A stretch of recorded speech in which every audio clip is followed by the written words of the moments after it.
directamente para cirugía. Siempre se prima la vida del paciente sobre la función de un órgano, ¿verdad?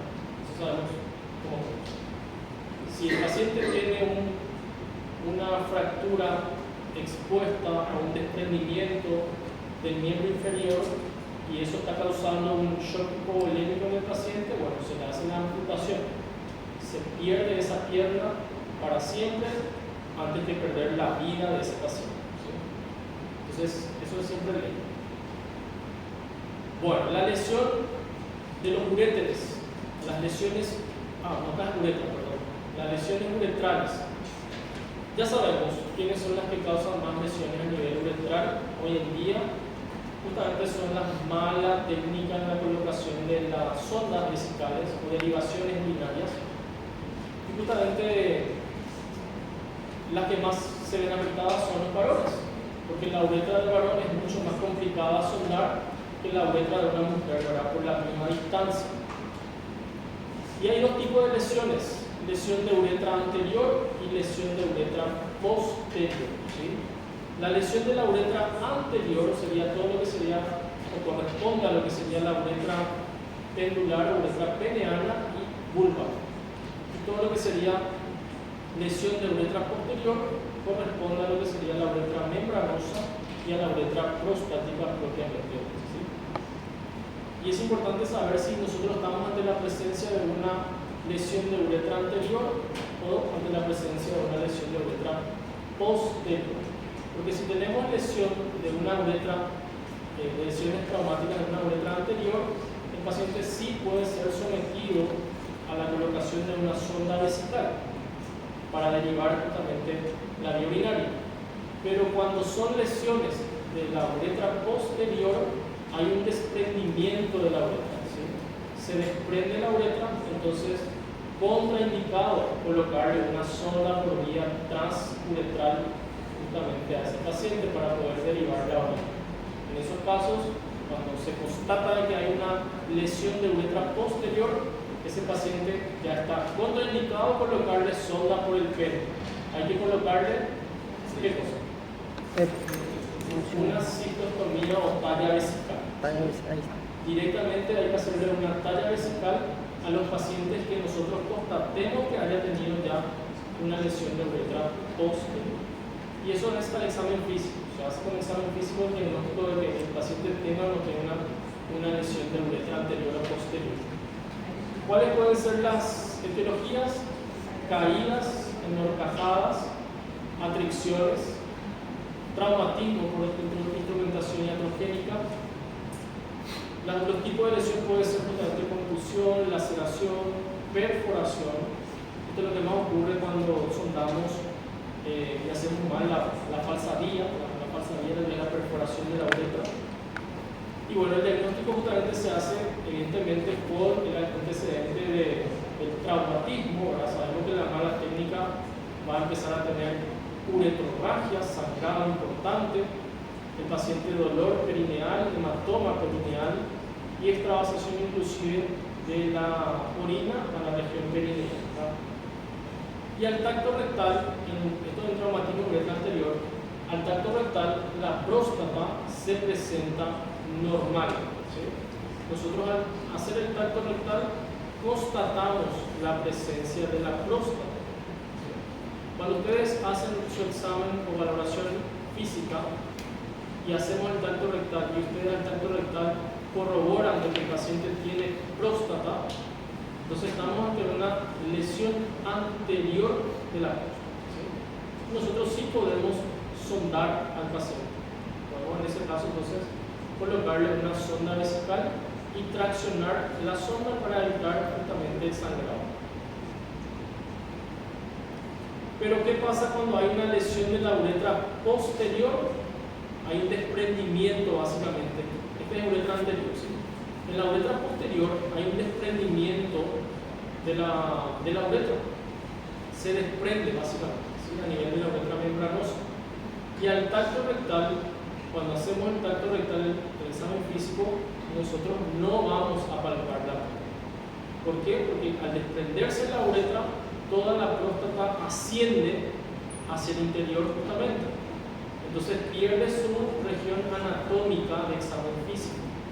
Y cuando hacen el tacto rectal y ustedes no palpan próstata, entonces se asume que estamos ante la presencia de un traumatismo de uretra posterior y es contraindicación colocarle una sonda por el pene. Repito, en la uretra anterior, traumatismo de uretra anterior, si hacemos tacto rectal y constatamos la próstata, no hay problema, podemos sondar por la uretra para poder justamente derivar a la urinaria. Pero cuando básicamente hacemos lesión de uretra posterior, entonces básicamente no podemos hacer eso. No podemos colocarle una sonda por la vía uretral. El tratamiento va a depender siempre de la uretra anterior, ¿sí? Dependerá de la naturaleza de la lesión. Se pide uretrografía. Si hay continuidad de la uretra, se puede cateterizar para la uretra. Y en la urografía, si hay presencia o no de extravasación, se recomienda por lo menos no cateterizarla si hay extravasación justamente del líquido. Pero siempre hay esa continuidad, ¿sí? La mayoría de las veces, casi en el 90% de los casos, hay siempre continuidad de la uretra de examen físico con la uretrografía. Uretrografía es enviar contraste a la uretra y eso va sacando placas radiográficas. Nosotros constatamos básicamente la continuidad de la uretra sin problemas colocarle sonda por el pene. Las complicaciones de la uretra anterior serían uretrorragia, hematoma, extravasación, infecciones, sepsis y las complicaciones tardías, una estenosis. Esta es la urografía, ¿verdad? En este caso lo que le decíamos, para que constatara, y la presencia de estenosis, que ya vimos varias veces. La uretra posterior, traumatismo de uretra posterior, aquí ya se ve, también es para tratamiento médico multidisciplinario, principalmente con los traumatólogos. Cuando los traumatólogos tienen fractura de pelvis, o en todo caso haya justamente disociación o patologías que comprometan a la pelvis, entonces el traumatólogo siempre solicita primeramente una evaluación urológica para ver si el paciente puede o no someterse a la colocación de una sonda transuretral. Y bueno, fractura de pelvis o las caídas en horcajadas que sometan justamente al paciente a que haya un desprendimiento o dislocación de los huesos sacros o coxis, entonces básicamente se somete a la colocación de una talla vesical o cistostomía y nunca colocarle una sonda vesical transuretral.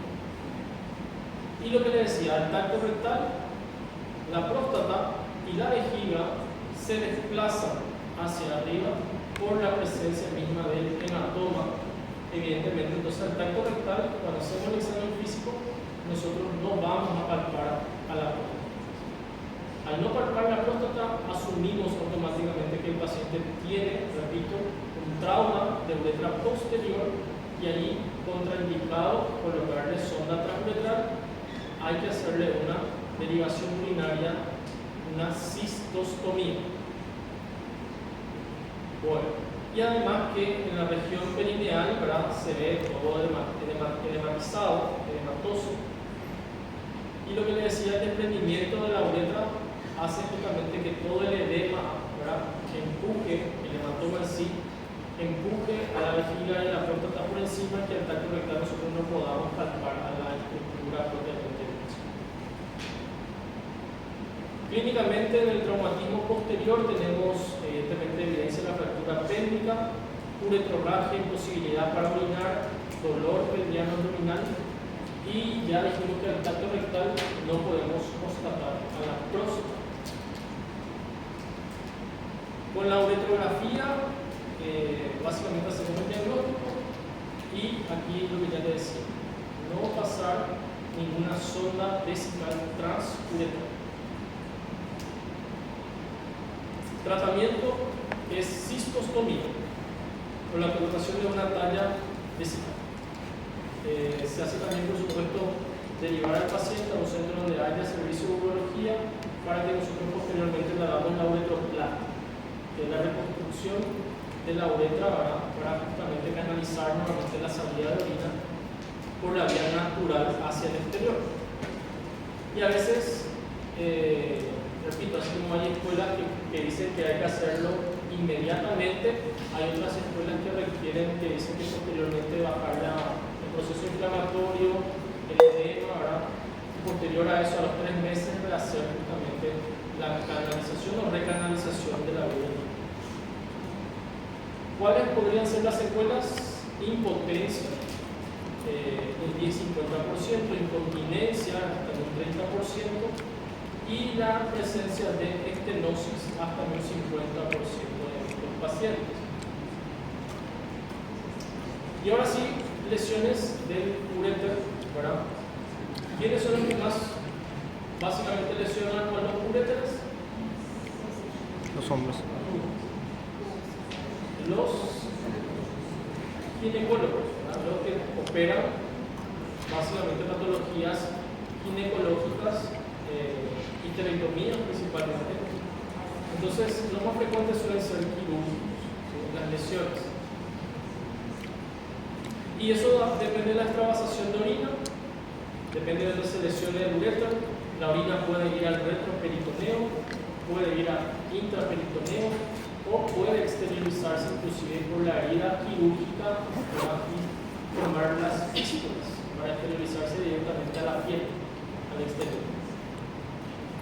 Solemos pedir urograma o pielografía para poder justamente constatar dónde se encuentra la lesión, o en todo caso hacer justamente el tratamiento quirúrgico de exploración quirúrgica para ver dónde se encuentra justamente la lesión, ya sea desprendimiento, laceración, secciones o injurias vasculares que hacen que también justamente necrose al uréter. El tratamiento conservador es la colocación del catéter doble J. Se le coloca el catéter doble J siempre y cuando la lesión sea una lesión que no comprometa, por supuesto, la circunferencia total del uréter. Si tenemos una pequeña laceración, un pequeño corte del uréter, se le puede colocar el catéter doble J.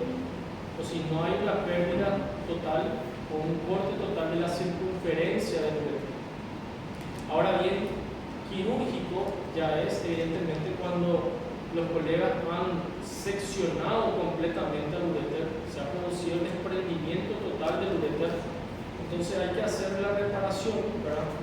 Hay que hacer la anastomosis, si así lo permite, la anastomosis término-terminal, siempre sin tensión, la sutura sin tensión, o si es que hubo un desprendimiento o una sección y exéresis, porque a veces los ginecólogos sacan al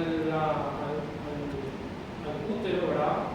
Y aparte también retiran pedazos del uréter, secciones importantes del uréter. Entonces, cuando queremos hacer la anastomosis y volver a anatomosar el uréter, ¿verdad? Con su porción terminal, que es el otro uréter, a veces no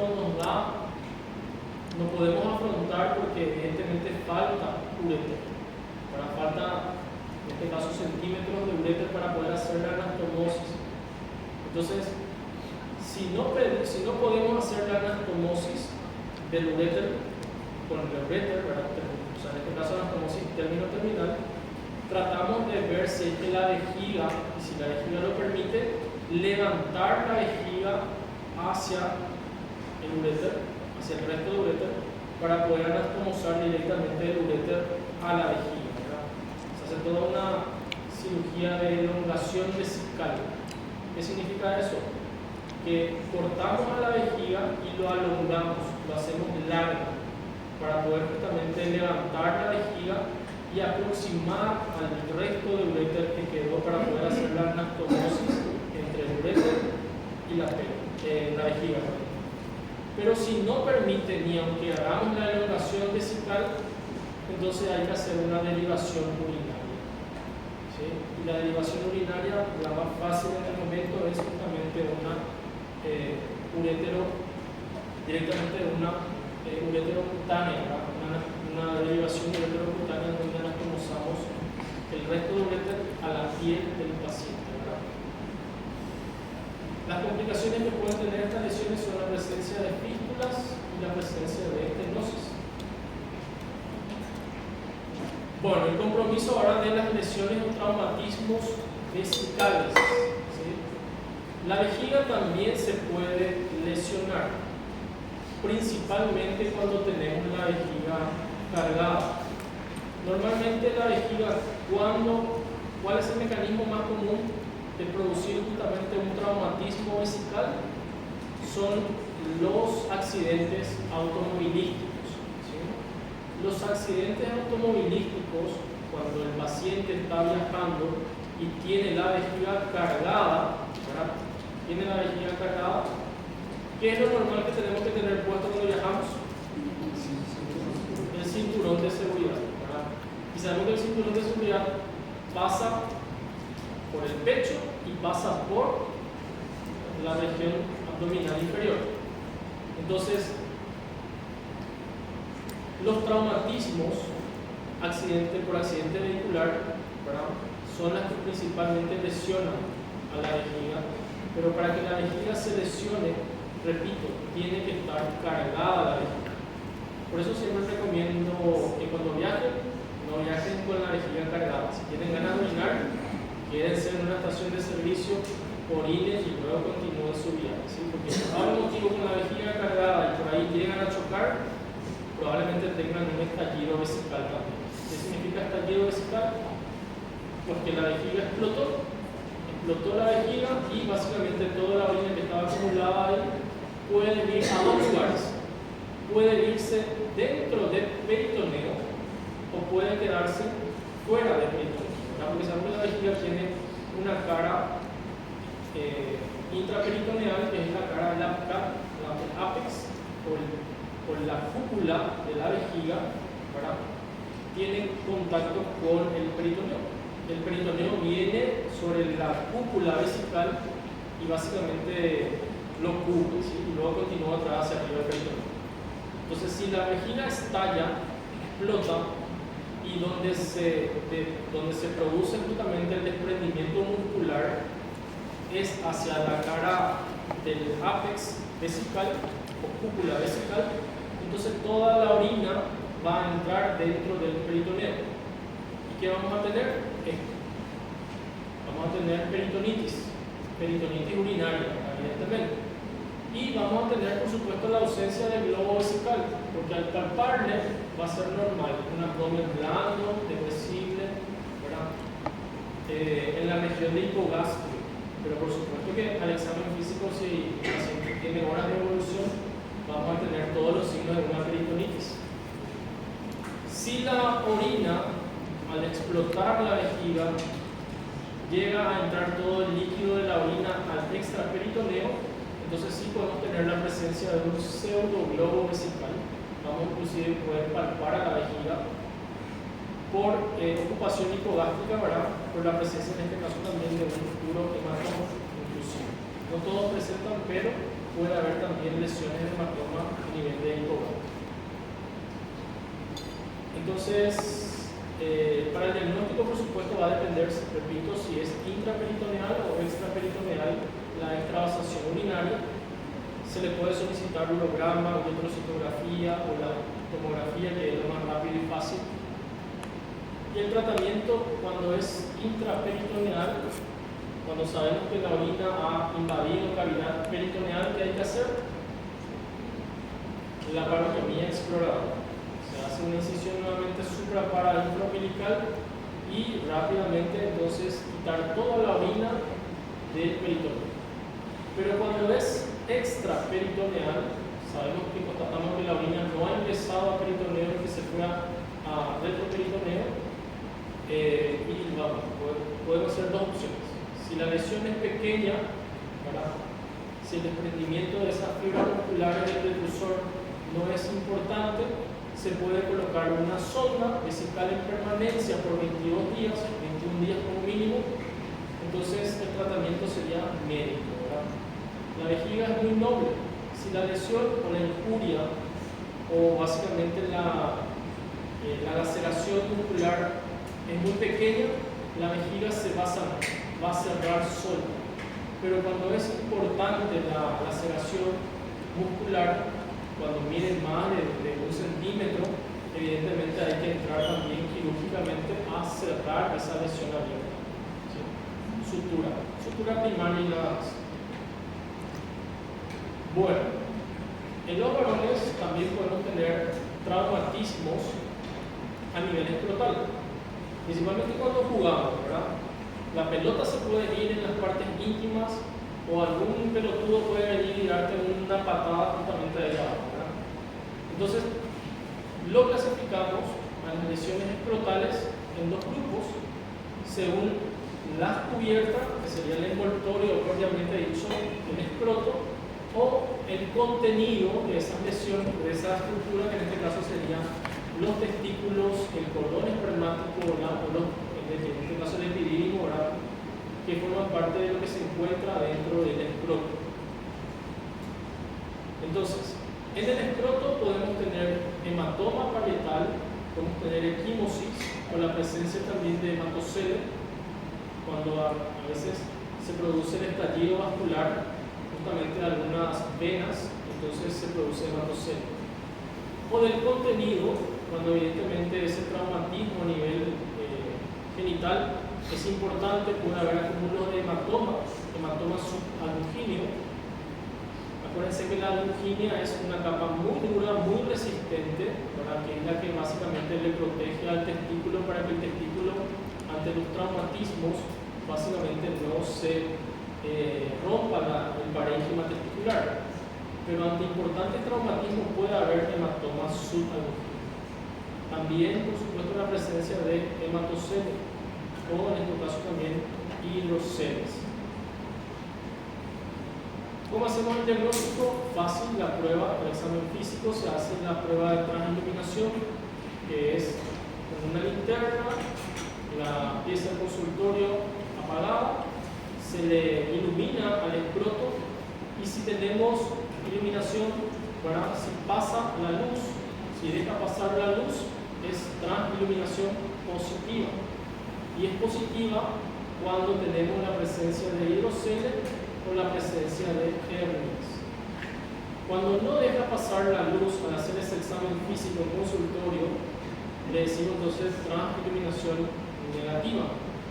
Y entonces estamos asumiendo que probablemente o el diagnóstico principal podría ser la presencia de hematocele o la presencia de algún tumor. ¿Sí?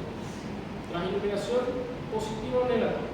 Positiva deja pasar la luz, entonces la negativa no deja pasar la luz.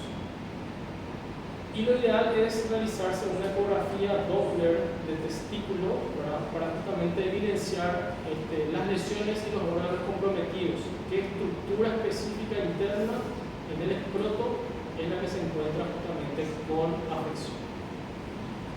Y el tratamiento es, por supuesto, todo lo que sea hematoma capsular, subalbugíneo, o desprendimiento vascular.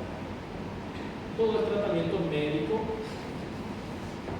Damos normalmente reposo, damos antiinflamatorios locales, también sistémicos, o cuando es quirúrgico, básicamente, ¿verdad? Ante la presencia, en este caso, cuando haya una presencia importante del parénquima o del cordón, la estructura la albuginia ha sido quebrantada, ha sido endeble, se laceró, entonces hay que entrar y suturar la albuginia, ¿sí? Porque si no, el parénquima testicular se pierde, ¿verdad?, su estructura anatómica normal. O en todo caso, si no se puede recuperar el testículo, entonces va a una exéresis quirúrgica del testículo, ¿verdad?, una osteectomía. Bueno, ¿qué complicaciones podemos tener aquí? Básicamente una infección sistémica general, la que llamamos paquivaginitis, o básicamente a la larga, ya de forma crónica, atrofiarse el testículo. ¿Sí? Bueno, Preguntas. Llegó a urgencia un paciente, estaba teniendo relaciones sexuales y ¡pum! Se le hizo así. Viene y solo le dan, ¿cómo se llama esto? Analgésico y lo despachan para su casa. El paciente está orinando sangre, mucha sangre está orinando, pero solo le dieron analgésicos. Yo en ese caso de que el paciente no deje de orinar sangre, siga orinando sangre, yo tengo que internar y llamar al urólogo, ¿verdad? No puedo mandarle a su casa. Lo ideal es sí llamarle a una evaluación urológica, si no mejora. Y con relación a la fractura de pene, porque sí hay fractura de pene, que se da normalmente cuando se tienen las relaciones sexuales frenéticas, de frenética en este caso, se produce lo que sería justamente la fractura peneal. El pene está envuelto por una capa que la hace justamente también rígida. Cuando esa capa se lacera, ¿verdad? Se rompe, entonces es tratamiento quirúrgico. Ese paciente tiene que entrar para que le podamos suturar nuevamente la capa y poder justamente permanecer indemne a las estructuras que sostienen a los cuerpos cavernosos y esponjosos. Si no hay alteración o si no se constata una alteración de la estructura que envuelve justamente a los cuerpos cavernosos y esponjosos, entonces es tratamiento médico. Evidentemente, al producirse la fractura del pene va a haber edema, va a haber inflamación, va a haber inclusive hematurias que van a ser pasajeras. El tratamiento es médico, inflamatorio. ¿Y el tema de la uretra en ese momento, profe, hay pocas posibilidades de que se rompa o es? ¿Cómo? ¿La uretra hay posibilidades de que esté lesionada también? Difícilmente. Difícilmente la uretra va a producir ahí desprendimiento. Está bien, profe. Bueno.